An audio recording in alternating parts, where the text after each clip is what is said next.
¿Qué tal? Muy buenos días. Mi nombre es Jesús Martínez y en nombre de la Coordinación de Desarrollo Portuario y Zona Federal les doy la más cordial bienvenida a esta presentación de esta cápsula informativa en materia portuaria, que en esta ocasión se referirá a las generalidades de las regulaciones y restricciones no arancelarias 2023. Sin más preámbulo, damos comienzo al segmento informativo. Acompáñenme. Generalidades de las regulaciones y restricciones no arancelarias 2023. Comenzaremos por conocer el concepto o la definición de qué son las regulaciones y restricciones no arancelarias, o como se abrevian en algunos textos con sus siglas, las RRNA. Pues bueno, son medidas, requisitos que establecen los gobiernos para controlar las entradas, salidas, tránsito y circulación de mercancías, todo esto dentro del ámbito del comercio exterior, y su cumplimiento no se relaciona meramente con dinero. La finalidad de estos es la de preservar los bienes de cada país en lo que respecta a medio ambiente, proteger la salud, la sanidad animal y vegetal, o también para asegurar a los consumidores la buena calidad de las mercancías que están adquiriendo, o darles a conocer las características de las mismas. Dada su naturaleza, este tipo de regulaciones resultan más difíciles de conocer, interpretar y de cumplirse, lo que llega a ocasionar en muchos casos no sean tan transparentes, ya que se originan en varias fuentes, y al igual que los aranceles, pueden ser modificadas en tiempos relativamente cortos. Esto fundamentado este concepto en lo que es el artículo 15 y 16 de la Ley de Comercio Exterior. ¿Cuál es el objetivo de las RRNA en México? En México, las medidas de regulación y restricción no arancelarias hacia la exportación de mercancías pueden establecerse para diversos casos. El más común, el principal, asegurar el abasto de productos destinados al consumo básico de la población y el abastecimiento de materias primas a los productores nacionales, para la regulación y control de recursos naturales no renovables del país, de conformidad con las necesidades del mercado interno y las condiciones del mercado internacional. Cuando se trate de productos cuya comercialización esté sujeta por disposición constitucional a restricciones muy específicas. Así también, cuando se trate de preservar la fauna y la flora en riesgo o peligro de extinción, o de asegurar la conservación o el aprovechamiento de especies. Otro caso en el que se tiene que aplicar es cuando se requiera conservar los bienes de valor histórico, artístico o arqueológico. Es importante destacar que hay requisitos para poder establecer una regulación y restricción no arancelaria, ¿no? En este caso, hay requisitos por parte de la Ley de Comercio Exterior y requisitos por parte de la Ley Aduanera. En el caso de la Ley de Comercio Exterior, hacemos referencia al artículo 17, apartado A de la misma, donde dice que las RRNA se exteriorizan por medio de documentos con medidas de seguridad o por medios electrónicos, y los documentos se deben adjuntar al pedimento. En lo que confiere a la ley aduanera, los documentos de RRNA se adjuntan al pedimento como e-documents. Algunas veces se usan claves específicas, se declaran claves identificadores para declarar que se cumple o exime la RRNA. Esto señalado en el artículo 36, apartado A de la ley aduanera, complementado en el anexo 22. Dentro de lo que abarca las RRNA, hay una clasificación, la cual se divide en dos grupos para fines del comercio internacional y comercio exterior. Son RRNA cualitativas y RRNA cuantitativas. Las regulaciones arancelarias cuantitativas destacan en primer punto los permisos de exportación e importación. ¿De qué trata esto? Pues son los permisos previos que tienen la finalidad de restringir la importación o la exportación de ciertas mercancías que por razones de seguridad nacional, sanitarias, incluso protección de la planta productiva, tienen esa finalidad. Como segundo punto, se establecen y definen lo que son los cupos.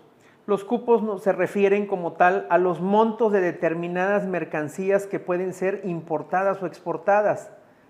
Cada país puede fijar las cantidades, el volumen o valor de mercancías que pueden ser ingresadas a su territorio, así como su vigencia y la tasa arancelaria que deben de cubrir estas mercancías sujetas a cupo, con el fin de proteger el consumo de productos nacionales. En el punto número 3 se establecen medidas contra prácticas desleales de comercio internacional. Esto con referencia a la discriminación de precios y subvención. Las medidas contra prácticas desleales de comercio internacional están destinadas a contrarrestar los posibles daños a la planta productiva nacional atribuibles a los precios bajos con que ingresan las mercancías a un país. Pasando a las regulaciones no arancelarias cualitativas, es más amplia la clasificación que tiene de características. En este caso, empezaremos por dar el referente a lo que son las regulaciones de etiquetado.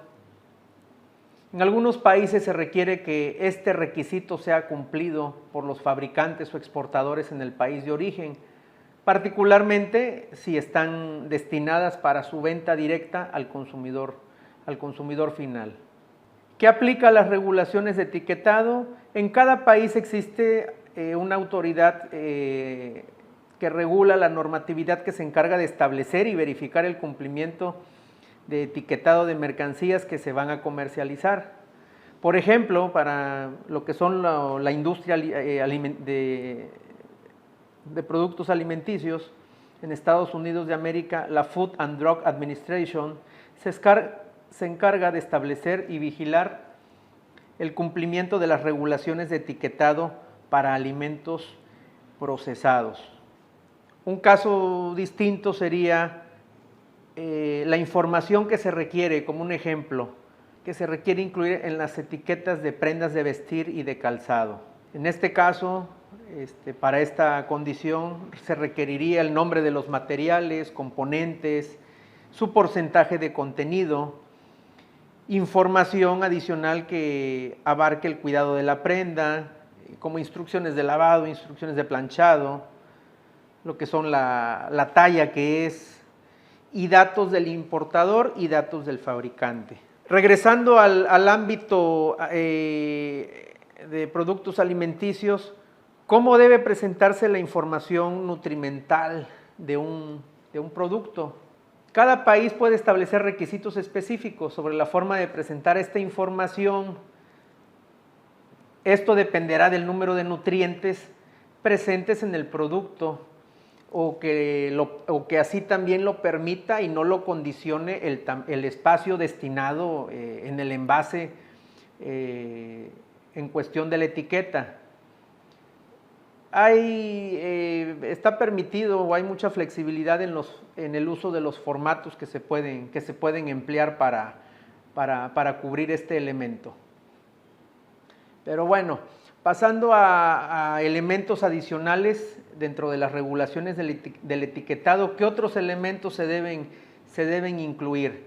El nombre comercial del producto, lo que es nombre y dirección del productor, el exportador, el importador, el distribuidor, el país de origen, que es sumamente importante, el registros ante la autoridad competente, el peso neto, cantidad del producto, volumen, instrucciones de uso, instrucciones de almacenamiento si así lo requiere por la naturaleza de su composición, fecha de producción, caducidad o de durabilidad mínima, número de lote y sello o indicación del cumplimiento de alguna norma de calidad al respecto. Eso es con referente a las regulaciones de lo que sería el etiquetado. Referente a las regulaciones de envase y embalaje, la finalidad principal es proteger los productos durante las etapas de transportación y almacenaje para que lleguen en óptimas condiciones al consumidor final.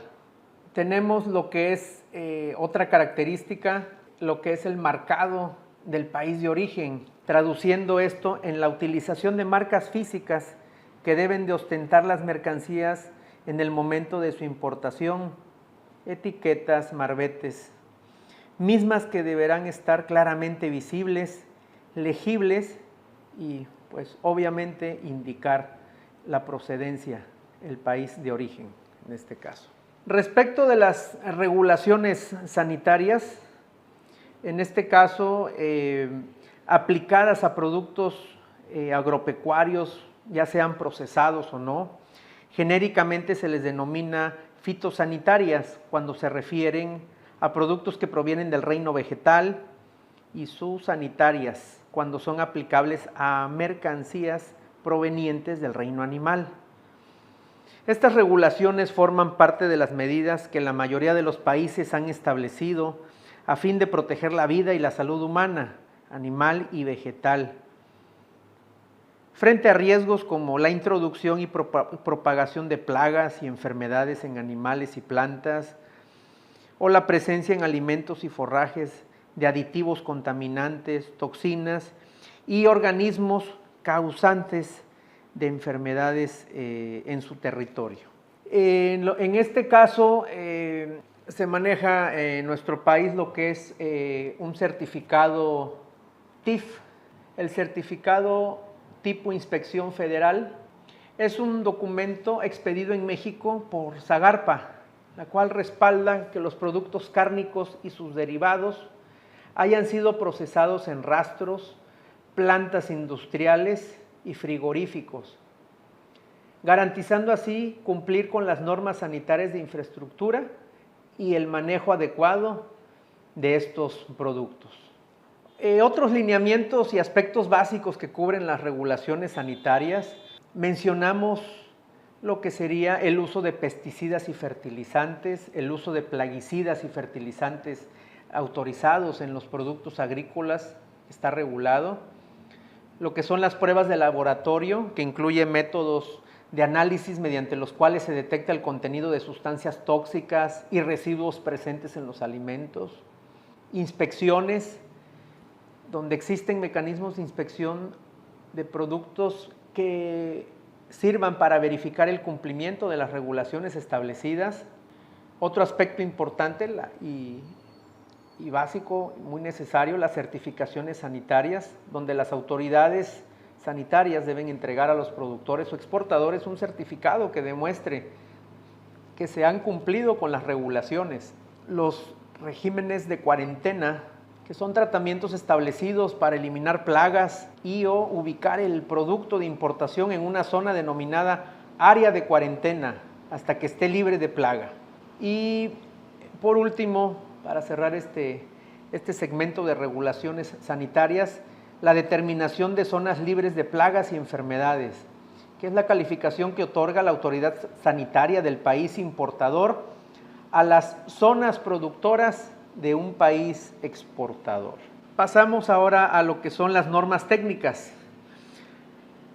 Las normas técnicas establecidas en cada país especifican las características y propiedades técnicas con las cuales se pretende garantizar a los consumidores que los productos que adquieren cuentan con la calidad, la seguridad y métodos de fabricación adecuados para proporcionarles la utilidad buscada dentro de su papel como consumidores. Existen varios tipos de normas técnicas. Para cada mercancía o grupo de productos puede haber una o varias normas. Sin embargo, hay que distinguir las que condicionan una o varias de las características siguientes, como lo son la durabilidad, las dimensiones, la resistencia, la inflamabilidad, la seguridad en el uso, la toxicidad, la estanqueidad, la ergonomía y por último los acabados. Siguiendo con estas características, tenemos las regulaciones de toxicidad. Las regulaciones de toxicidad se establecen para aquellos productos en cuya elaboración se incorporan insumos peligrosos o dañinos para la salud humana. Pero ¿qué insumos son los que podemos considerar como tóxicos? Cada país elabora una lista o listas donde se especifican qué insumos se consideran tóxicos. Se suele incluir, además de los derivados del petróleo, del plomo, del bario, del selenio y cromo, entre otros, por lo que es necesario conocer las restricciones para cada tipo de mercancía. Cuando surge también otra interrogante, ¿a qué tipo de productos se aplican estas regulaciones? Pues entre los productos sujetos a la aplicación de las normas de toxicidad destacan los materiales de arte, incluyendo artículos de plastilina, crayones, juguetes y juegos didácticos y en general, mercancías que estarán en contacto con las personas o con los alimentos. Continuando con otro apartado por demás importante, lo que son las normas de calidad. En este caso, además de las regulaciones no arancelarias relativas a etiquetado, sanitarias y técnicas, el exportador puede verse obligado a cumplir con normas de calidad, dependiendo del producto que vaya a exportar. En alimentos procesados y productos frescos, clase 1, 2 y 3, entran las normas ISO 9000 y 14000. Estas no son obligatorias, es una estrategia para penetración de mercados. Y para dar cierre a este tema, daremos mención a lo que son las regulaciones ecológicas. De estas podemos mencionar que en los principales mercados importadores se ha convertido en prioridad este tema, lo que ha sido un reflejo en la creación y aplicación de regulaciones para cuidar la ecología, tanto a la producción como a la comercialización de diversos productos. Algunos elementos por considerar son la madera, referente a la conservación forestal y al uso de pesticidas. En el caso de los textiles, también uso de pesticidas, colorantes para el teñido y acabados utilizados en las tapicerías o en la tapicería en este sentido. Lo que es la piel involucra a los químicos que se utilizan para el curtido de las mismas, los colorantes para teñir y la conservación y acabado de las pieles que también involucran a otras sustancias. En el caso de los metales, lo que son, ahí estaría involucrado lo que son los elementos relacionados con el soldado, el pintado y conservación de estos mismos materiales. Y por último, los productos sintéticos, que involucran, productos o más bien procesos de extracción y composición, uso de pegamentos y varios químicos que de acuerdo al tipo de mercancía, tipo de artículo, serán los que se estarían empleando. Esto es lo que representa un tema prioritario en escenarios de importación, donde lo que se busca principalmente es resguardar el entorno ecológico, ¿no?, a través de regular los cuidados y los métodos empleados para considerarse en la producción y transformación y comercialización de estos productos. Agradecemos nos hayan acompañado en el seguimiento de este segmento informativo, esperando haya sido de su utilidad y agrado. Hasta la próxima.